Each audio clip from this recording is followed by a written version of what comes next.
In zona premiazione anche Viola Magoga, Beatrice Sartori, Ludovica Zarpellon.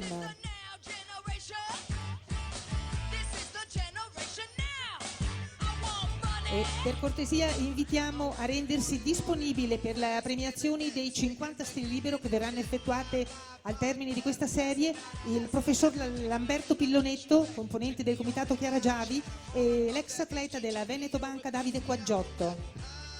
E allora andiamo a presentare questa finale maschile assoluta. Nicolas Marcon in corsia 1, Veneto Banca Montebelluna.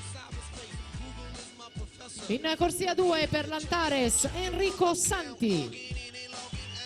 Corsia 3 a difendere i colori dell'Hydros, Alfieri Gregoratti. In quarta corsia, già stato medagliato in questa gara ai categoria 2012, Alberto Bosa, Wisp Bologna. In quinta corsia, classe 1997, è stato argento nel dorso e nel 100 stile libero ai Criteria di Riccione.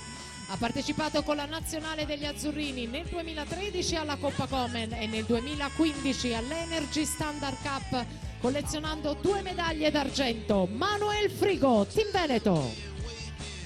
In corsia 6, Elia Zennaro, Sporting Club Noale. Corsia 7, Marco Lorenzon, Rosa Blu. In corsia 8 per la Macedonia, Viktor Smilevski, Lane 8. Naturalmente invitiamo il gentile pubblico a prestare il massimo silenzio al momento della partenza e ricordiamo a tutti di non usare i flash al momento del via. Grazie.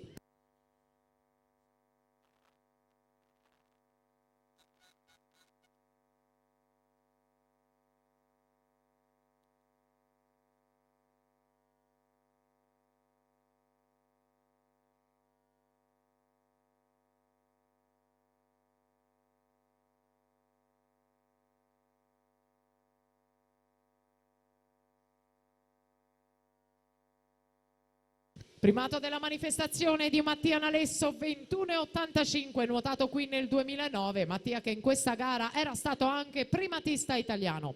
Alberto Bosa davanti ai 25 metri, 22,98 questa mattina. Portacolori della Wisp Bologna su tutti nei 50 stili assoluti, 22,64, migliora il tempo delle qualificazioni e va a vincere la specialità davanti a Manuel Frigo, 23,27, Alfieri Gregoratti.